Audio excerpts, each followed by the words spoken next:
પ્રજા જો ભૂખે મરતી હોય તો એની અંદર દોષ કેનો? એ રાજાનો કે આજના નેતાનો?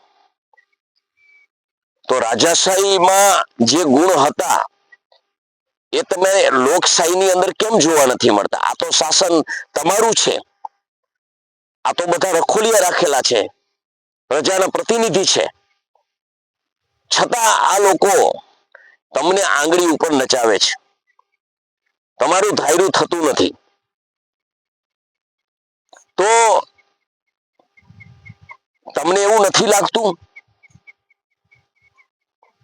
કે આ જે શાસન છે એ સરમુખ હત્યાશાહી છે? નથી લોકશાહી, નથી રાજાશાહી. મન ફાવે એવું કરવું છે, મન ફાવે એમ કરાવવું છે. તો મિત્રો, મારે તમને એક જ વાત કહેવી છે કે જે રાજા રજવાડાઓને રાજપૂતોએ જે આપ્યું ને એ કોઈના બાપની તાકાત નથી આપી શકે. એ એના ગુણમાં આવે. દાઢી રાખવાથી, મૂછો રાખવાથી, મારઝૂટ કરવાથી રાજપૂત નથી બનાતું. સહન કરવું પડે, જતું કરવું પડે, સૌને પોતિકા કરવા પડે, અને સમય આવે તો શસ્ત્ર પણ ઉપાડવા પડે. આના બધા ટાઈમ હોય, અને એ ટાઈમ છે ને એ રાજપૂતોના લોહીમાં હોય કે ક્યારે શું કરવું. આપણે કોઈ ગ્રુપ બનાવી, કોઈ માથે દમનગીરી કરીએ, કોઈ માથે ઓલું કરીએ, એ આપણી છે ને અનીતિ છે. અને આવા જે આગળ ગ્રુપ હતા ને, રાક્ષસી વૃત્તિ કહેતા, અતિ રાક્ષસી સામ્રાજ્ય જ્યારે ઊભું થતું ને ત્યારે મિત્રો વિચાર કરો, એને રાજાઓએ કે રાજાઓની અંદર જન્મેલા ભગવાનોએ, ઋષિઓએ, ટૂંકમાં નીતિમત્તા શાસ્ત્ર પ્રમાણે શાસકોએ એને દંડ આપીને ખતમ કર્યા છે. તો કોઈ સામ્રાજ્ય છે ને એ નીતિ વગર ટકતું નથી, નીતિ વગર નિભતું નથી. એટલે મિત્રો, જીવનની અંદર વિચાર કરજો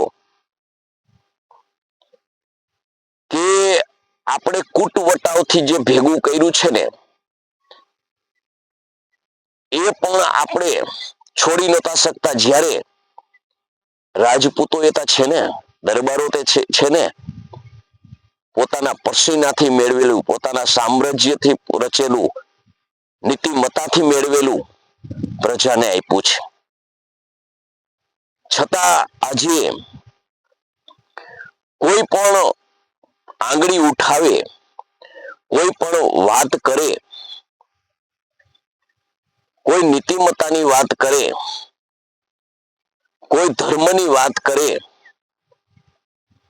છતાં આજે રાજપૂત સાથે કોઈ સાથે નથી, દરબાર સાથે રહેવા કોઈ માગતો નથી.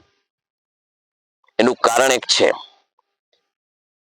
કે જ્યાં સુધી માણસની અધોગતિ થવાની હોય ને ત્યારે કબુદ્ધિ કોઈ દી એનો સાથ ન છોડે. વિનાશકારી વિપરીત બુદ્ધિ. તમને કોઈ સાચું કહેતું હોય તો સાચું તમને મગજમાં ન ઉતરે. એનું કારણ એક હોય કે તમારું પતન થવાનું નિશ્ચિત હોય. એટલે મિત્રો,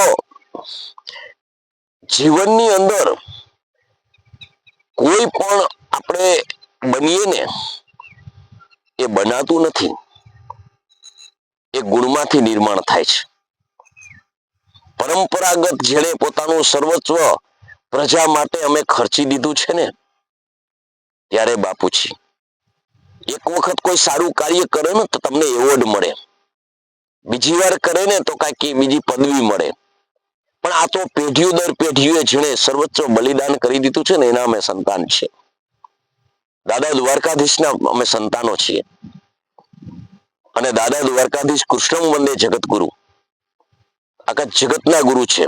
અમે કોઈ દી વિવાદ નથી કર્યો, કારણ કે જેના પૂર્વજો ભગવાન બની જાય ને એના માથે લેબલ મારે ને એ યોગ્ય ન ગણાય. એના લેબલ મારી એના લેબલથી ઓળખાવાય નહીં.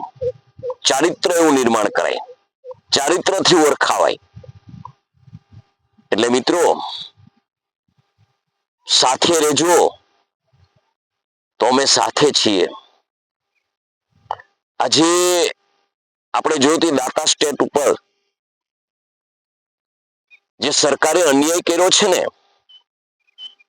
એના બાપને પણ એક દી ઝૂકવું પડશે. એ જજ છે, એ જનાર્દન નથી, એ ભગવાન નથી. જજ યોગ્ય નિર્ણય આપે, જજ ન્યાયને વરીને કામ કરે, ન્યાયને લક્ષ્યમાં રાખીને કામ કરે તો એ ન્યાયાધીશ ભગવાનનું સ્વરૂપ છે. પરંતુ ન્યાયને નેવે મૂકી અને ધર્મનું પ્રતીક બનીને જો કાર્ય કરે ને તો